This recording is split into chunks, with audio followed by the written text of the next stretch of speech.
All right. I'm alive. It's been a couple weeks. I'm streaming now on 3 platforms. Oh, it's freaking hot in here. Streaming on Instagram, Facebook, and YouTube, but the Salt Green on YouTube. Otherwise, I'm on my personal profiles, Holly Mac, on Instagram and Facebook. So if you guys can hear me, I always have everyone comment if they can hear me. So hopefully you can. Let's see here.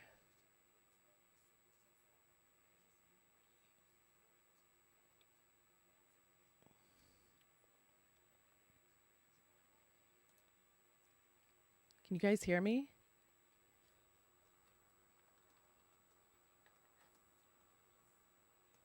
Let's see.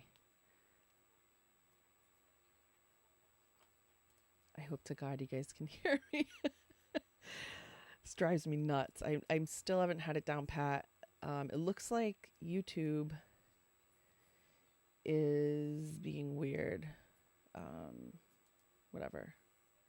Oh well. That's fine.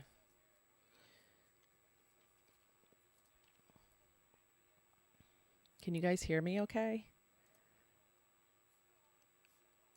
All right. Let's see.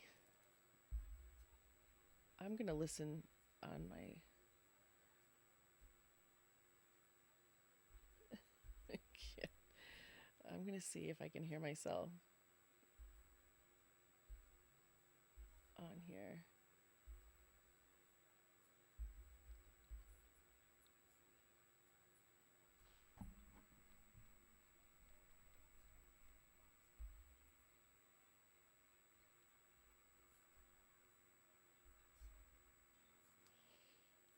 I can't tell.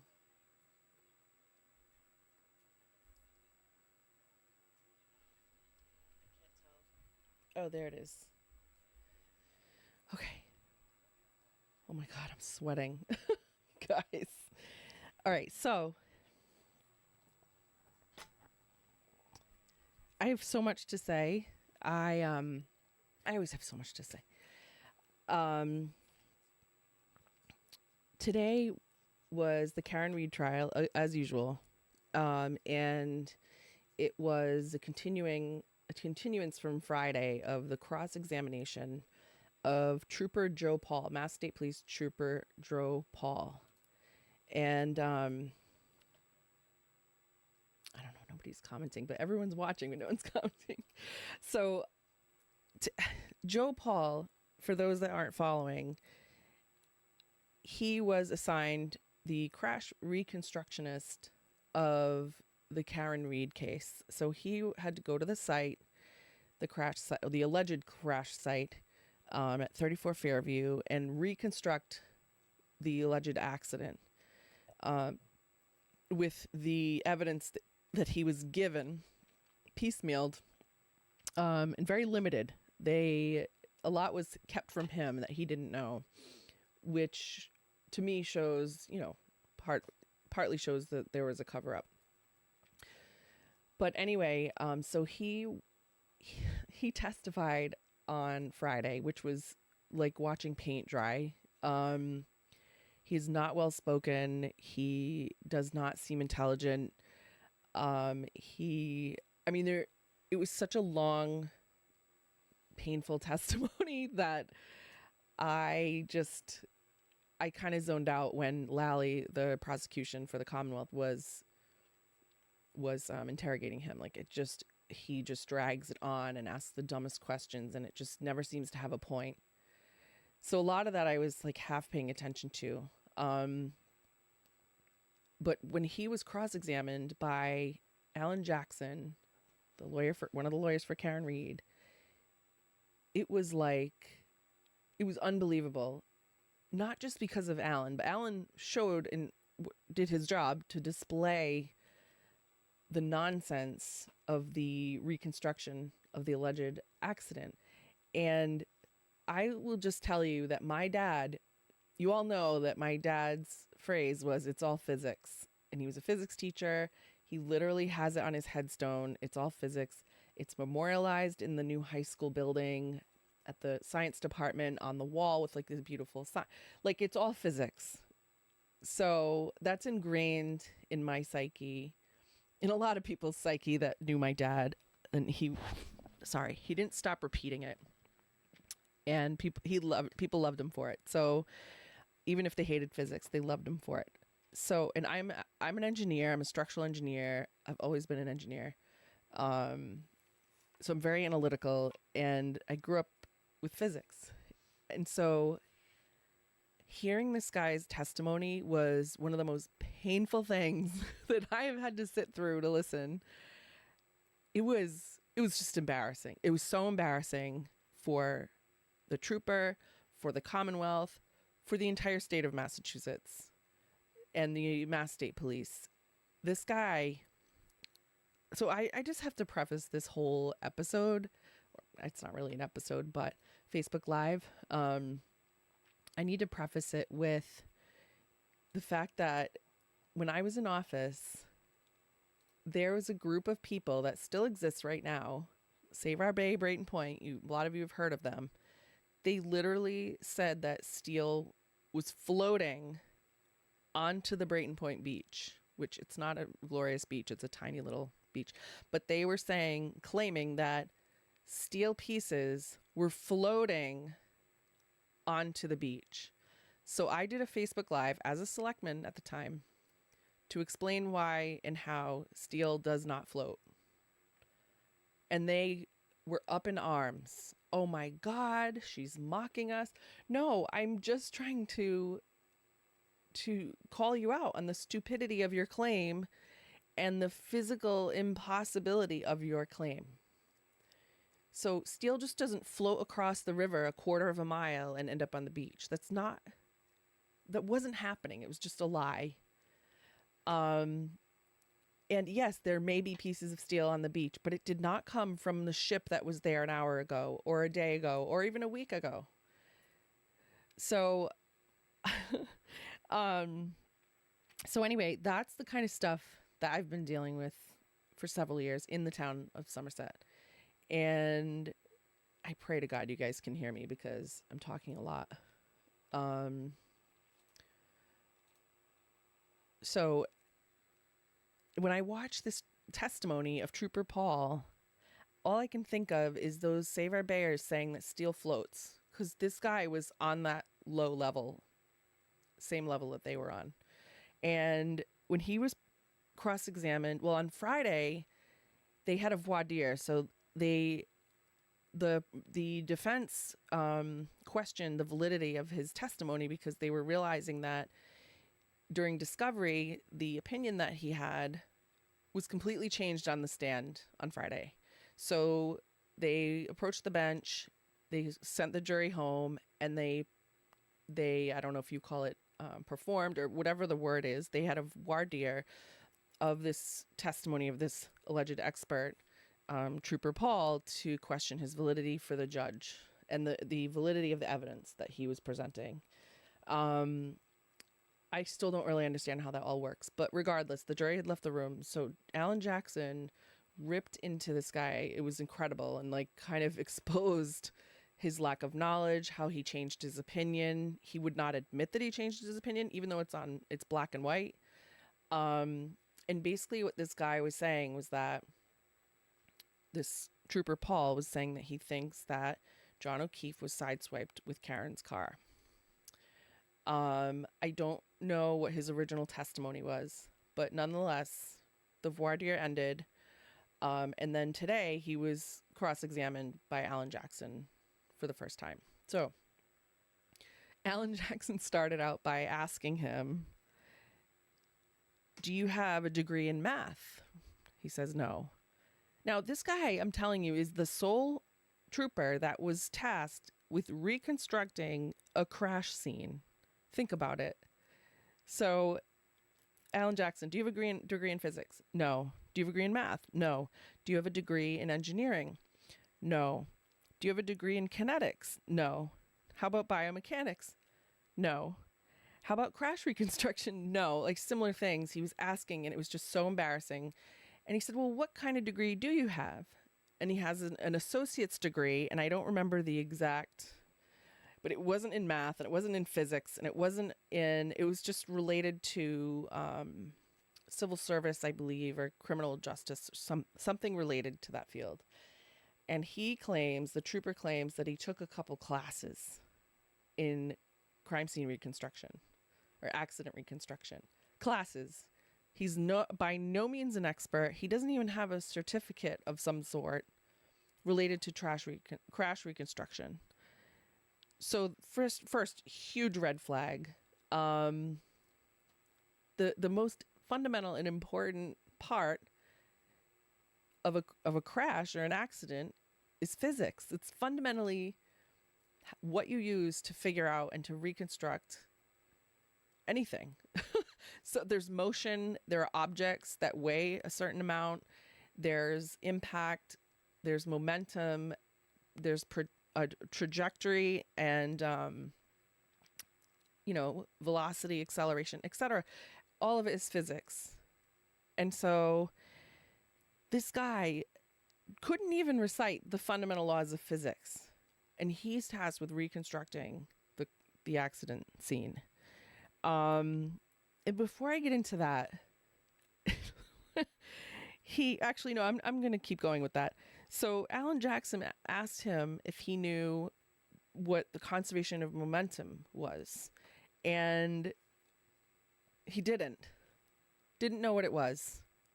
That's a fundamental piece of solving any type of physical equation.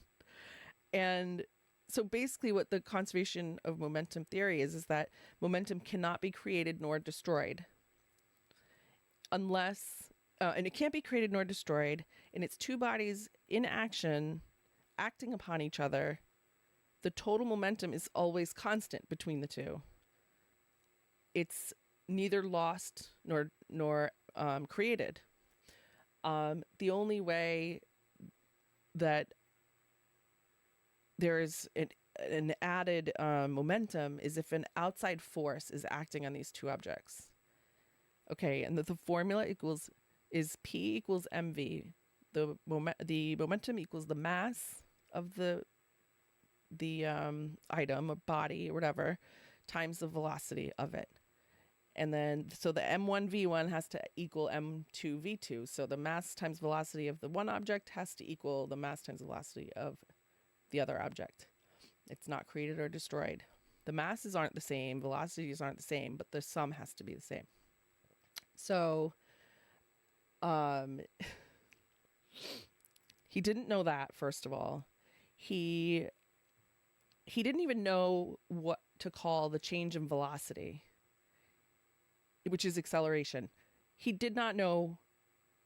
Alan Jackson was trying to get him to explain, like, okay, what is the change in velocity? It's just something very simple. It's acceleration. He couldn't even answer that. He admitted to not knowing Officer John O'Keefe's weight. Therefore, he did not know Officer John O'Keefe's mass and could not calculate the momentum of John O'Keefe and how far he would project onto the lawn. Someone at one point had said that he was approximately 20 feet or further, 30 feet onto the lawn. And this guy, Trooper Paul, was saying that it was 9 feet onto the lawn. But he never saw the body. The person that told him where the body was, Trooper, I think, Gallagher, never saw the body. Officer Gallagher never saw the body and told him where he thought it was. No one specified or marked exactly where the body was found. They guessed. What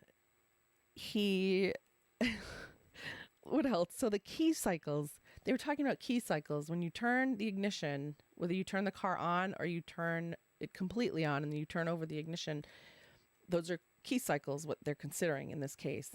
And the trooper was distinguishing between key cycles being you just turning the car on, not necessarily running and turning over the engine, but also ignition cycles. But for all intents and purposes, when you have an ignition cycle, you technically also, that's including a key cycle, because you have to turn the car on to ignite, like to start the car. So what Jackson was trying to get him to clarify, or to, at least to confirm, is that ignition cycle, and Jackson knows this for a fact, but he had to ask the question to get the witness to understand, or to get the witness to explain to the jury that ignition cycles include key cycles. So you can call everything a key cycle. And he just wasn't getting it. It was so painful. There was key cycle 1162, which is allegedly where the accident was. He did a backtrack of the math. He tested Karen's car at the Canton Police Department, and that's key cycle 1164. So he kind of backtracked to say that the reverse, here, I'm going to read this. Someone else describes it a lot better than I can. I'm going to read it to you. Okay. So,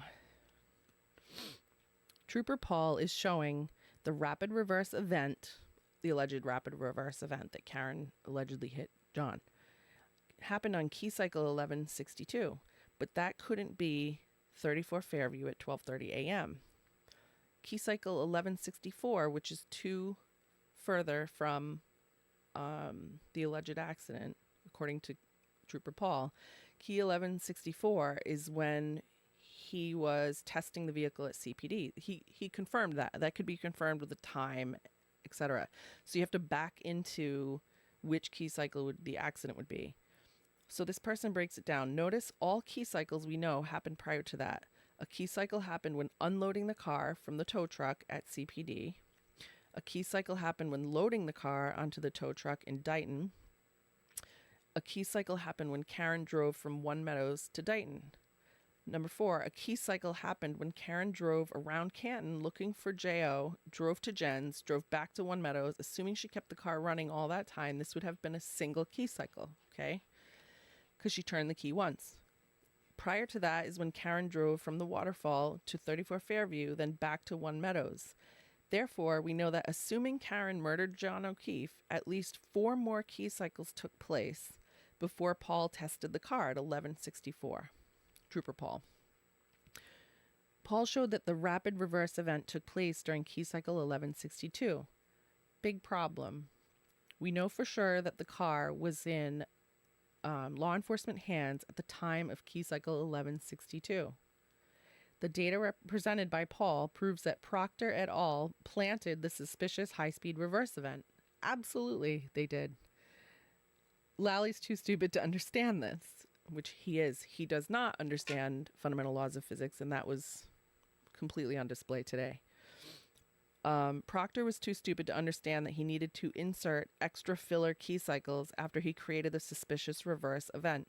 He did understand that he needed to drive 36 miles as filler, but he needed to do more than that. So, it's simple. These people have been doing this for their career. They know exactly what they're doing. They know how to reconstruct an accident. And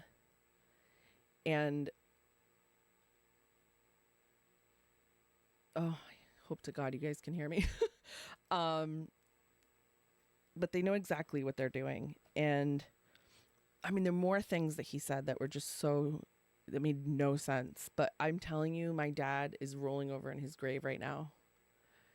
Rolling over in his grave. So let's see here. I just want to make sure this is working. Okay. All right. Ay, caramba. So just a few more things. Alan Jackson, there's some listed questions here. He asked him, what is the study of kinematics a subset of? The answer is physics, but he couldn't answer it. What is the difference between constrained and unconstrained motion? What role does acceleration play in kinematics? he couldn't describe how he got to the area of impact. He was distinguishing the area of impact versus the location of impact. Okay, we understand. But he basically took the evidence that was given to him and just used a linear path and just guessed as to where the car might have been if it had struck John O'Keefe. He said that his arm would have shattered that polycarbonate, whatever you call it, the PVC, the light. That's shatterproof, that cover of that taillight. And he's implying that he predetermined that this was a pedestrian crash before he even began his investigation. But I think that's because that's what he was told. And so he literally was trying to fit a square peg in a round hole. I don't know. There's so much more, but I just had to quickly get on here and talk about that because it's been driving me insane. I think everyone's watching the basketball game right now, and I hope you guys are doing well. I can't tell if you guys can hear me, but I'm going to go back and I'll talk to you guys later on. And it's getting late and it's too warm in here. Anyway, I'll see you later.